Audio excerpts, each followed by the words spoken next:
Hey guys, what up? Total Control 871 coming to you with a bit of headline news here. We have a hit and run driver crashes into four cyclists at the Grand Fondo.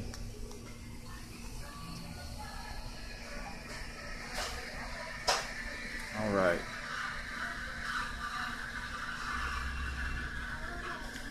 And it reads, a California man allegedly struck and injured four cyclists with a pickup truck and then fled the scene. I'll tell you, what is it with these pickup truck drivers, man? During the annual Jesse Grand Fondue charity ride in Marin County on Saturday, but with the help of a GoPro and social media, local cyclists and other concerned community members helped police identify and arrest the driver. According to witnesses, a blue Dodge Ram swerved and struck the cyclists as they rode single file on the side of the road. Some witnesses told police that the maneuver appeared to be intentional.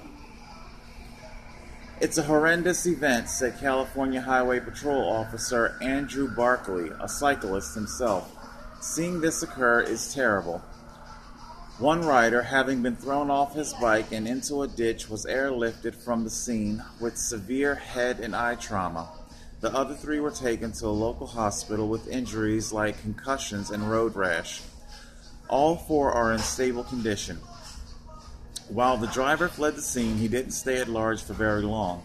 A motorcyclist traveling in the opposite direction reportedly caught the truck on a GoPro camera seconds after the crash. California Highway Patrol released screenshots from the footage along with a call for help from public. Cyclists and Marin County locals spread the images on social media and tips flooded in.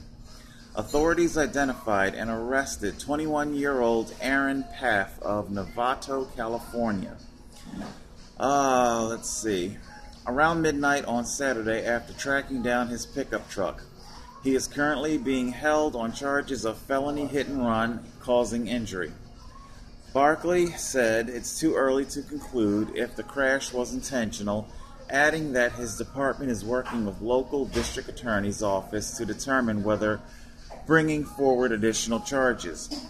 If it was intentional, it's inexcusable, and it's a terrible thing to do, and a lot of people are angry about it, and I would say deservedly so. Jim Elias is executive director of the Marin County Bicycle Coalition, which hosted the event. He applauded the motorcyclists who came forward with the video and credited the bike community for coming together to help track down the suspect and support the victims. This reminds us of the importance of these days riding with cameras, Elijah said. I feel like it's due diligence. It is indeed due diligence. Like I say, my GoPro cameras, they're not an item of luxury. I would have personally much rather have spent the money on other things, but unfortunately it's become necessary. Because of, see, the cycling community, you can think of it like a pie chart, okay, and one wedge on that pie chart would represent the young urban trick riders, stunt cyclists that go terrassing down the street against the flow of traffic, no helmets, no lights, no nothing. They're out there doing tricks, okay? They're out there for pure entertainment, and they don't care if they put their lives at stake or anybody else's life at stake here. Vehicular cyclists are the safest form of cyclists that there is. We adhere to the best of our abilities anyway, the road rules, the laws. And the point is that the motoring community, they have become, it's like neuroplasticity. It's just knee-jerk with them. Just blame the cyclists. Just say they darted out in front of you. And police and the courts have their own neuroplasticity. They have become accustomed to accepting that as the excuse. They just darted out, it's a prejudice that we cyclists have to fight. You know, experienced, learned, vehicular cyclists, you know.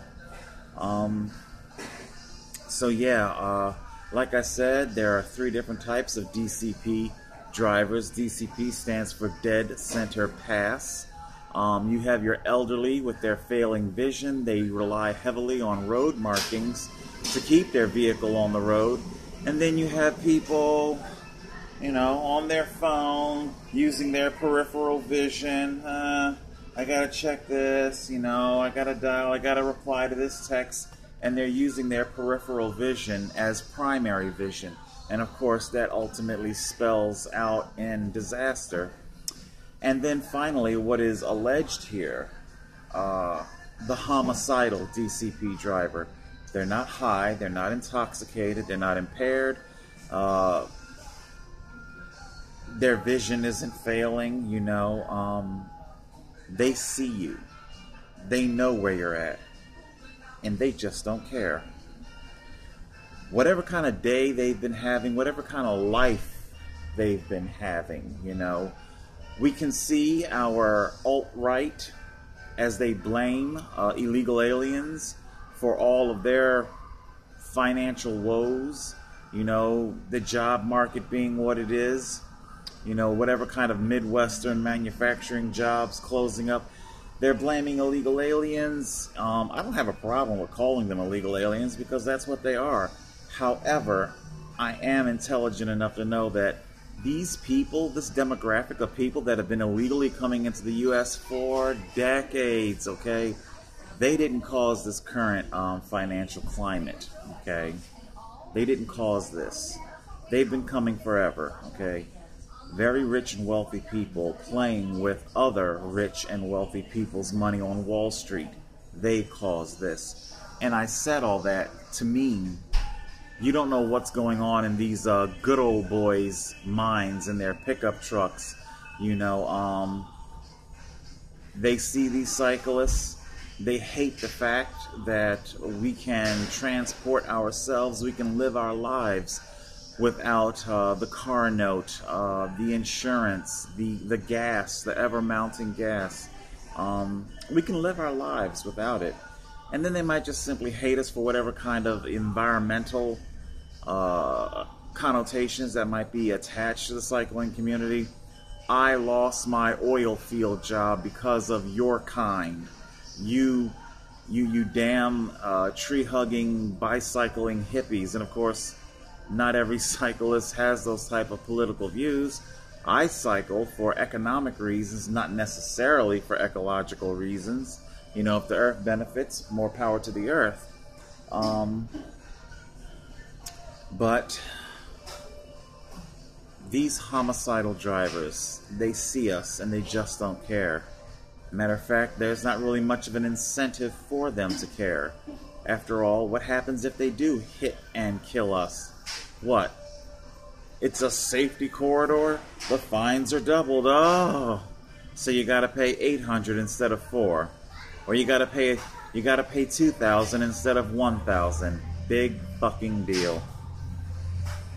It would surprise you what's going on inside people's heads. Okay, maybe $2,000 is an acceptable price to pay if I just simply woke up today and I feel like killing somebody. And I want to kill them nice and legal. $2,000? No problem. I'll have the cash at I'll have the money order. I'll have the, you know, I'll have it at your court's clerk's window, you know. You just tell me how much I owe. Because frankly, it felt good killing them. Felt good.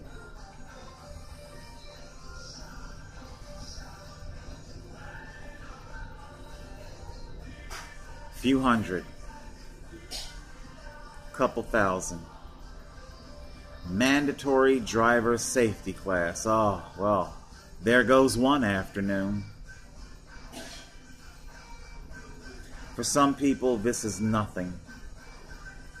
For some people, that's more than acceptable. They're more than willing to pay that just so that they can kill somebody and feel a little bit better.